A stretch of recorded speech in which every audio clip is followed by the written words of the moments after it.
Shalom, pemirsa mimbar Sola Gratia yang dikasihi oleh Tuhan kita Yesus Kristus. Senang sekali bisa berjumpa kembali pada hari ini. Hari ini kita akan belajar dan mendengar firman Tuhan tentang cara mengalahkan kepercayaan palsu atau tahyul. Kita berdoa. Tuhan, terima kasih. Kasih Tuhan bagi kami. Ajari kami oleh kebenaran-Mu. Dalam nama Tuhan Yesus kami berdoa. Amin. Firman Tuhan terambil dari 1 Timotius 4 ayat 7. Tetapi jauhilah tahyul dan dongeng nenek-nenek tua, latihlah dirimu beribadah. Saudara yang dikasihi Tuhan Yesus, Allah mau, Tuhan Yesus mau kita menjauhkan diri dari tahyul dan dongeng nenek-nenek tua. Kita melatih diri kita untuk selalu hidup dalam ibadah. Bagaimana cara kita melawan dan mengalahkan berbagai macam kepercayaan palsu dan tahyul dalam hidup kita?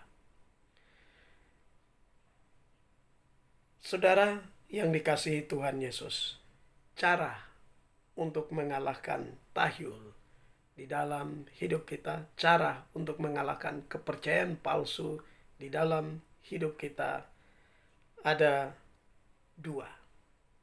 Yang pertama, kita harus menolak ajaran tahyul, ajaran-ajaran palsu yang diajarkan. Saya punya sebuah kisah. Waktu saya di sekolah Alkitab bertemu dengan seorang teman yang dia datang dari kampung, dia dibesarkan oleh seorang nenek. Waktu nenek itu lepaskan dia untuk pergi ke sekolah Alkitab.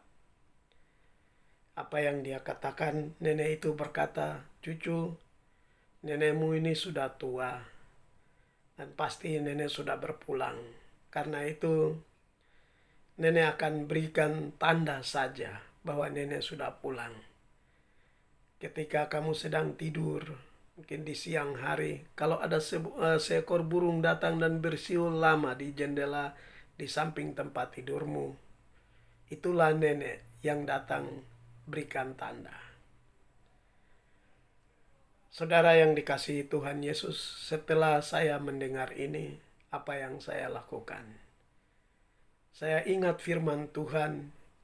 Tuhan Yesus berkata kepada orang kaya ketika Lazarus ada di pangkuan Abraham.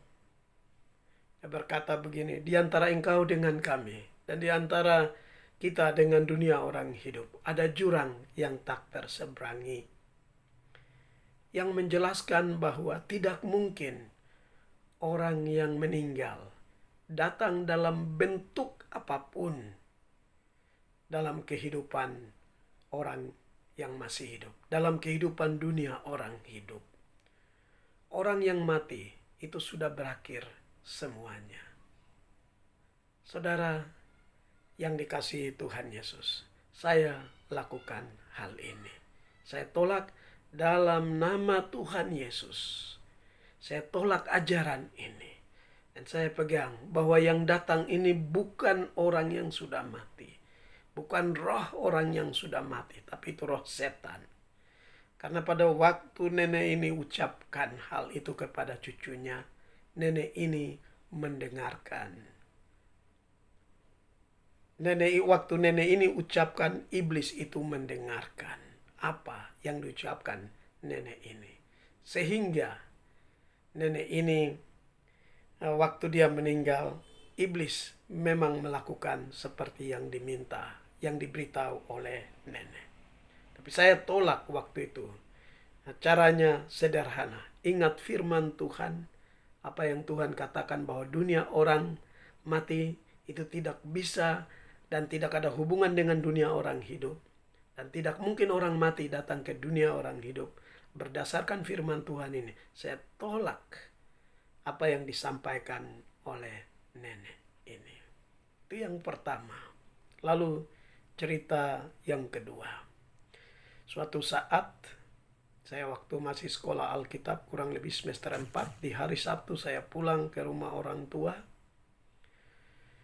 Sekitar jam 8:30 pagi ada seorang datang. Pakaiannya rapi, betul bagus sekali. Dia bawa dengan buku-buku tentang kehidupan 1000 tahun di bumi. Luar biasa menarik. Dia menjelaskan hebat sekali. Sampai dia jelaskan sampai luar biasa dan akhirnya saya bertanya. Saya bilang, "Ini Bapak, saya boleh bertanya?" Dia bilang, "Boleh Nak." Akhirnya saya tanya, "Bapak, siapakah Tuhan Yesus bagi Bapak?" Begitu mendengar pertanyaan ini, langsung dia kaget dan cepat ambil semua buku tanpa izin, langsung dia jalan. Dan itu caranya mengalahkan ajaran palsu dan berbagai tahyul. Menggunakan firman Allah. Dan dengan firman Allah itu menolak. Dan ujian yang paling luar biasa, paling top, paling hebat yang disampaikan oleh firman Allah bagi kita dalam menghadapi semua itu, pakai nama Yesus. Seperti saya tadi tanya, siapakah Tuhan Yesus bagi engkau? Kita bisa bertanya kepada semua pengkhotbah, pencerita firman Tuhan. Terakhir tanya saja, siapakah Tuhan Yesus bagi engkau? Dari situ akan ketahuan siapa orangnya, ajarannya dari mana. Jadi saudara-saudari yang dikasihi oleh Tuhan Yesus, jangan lupa nama Tuhan Yesus. Nama Tuhan Yesus, pribadi Tuhan Yesus itu pribadi yang hebat, kuat. Dia adalah pencipta. Oleh karena dia, engkau dengan saya ada. Dia adalah juru selamat dan Tuhan, Raja segala raja, Raja sepanjang masa. Tuhan Yesus memberkati. Bapa di sorga, terima kasih. Kami sudah belajar bagaimana mengalahkan ajaran palsu dan tahyul. Terima kasih Tuhan. Berkati setiap pribadi yang mendengar kebenaran ini. Lalu mau siapkan diri untuk menjadi pribadi yang tangguh, kuat dalam melawan semua ajaran. Terpujilah namamu Bapa. Dalam nama Tuhan Yesus kami berdoa. Amin. Saudara yang dikasihi Tuhan Yesus, supaya kita kuat, dapat melawan kuasa, dapat melawan ajaran-ajaran palsu dan berbagai macam tahyul, bacalah Alkitab senantiasa. Karena tanpa membaca firman Tuhan, kita tidak punya kekuatan.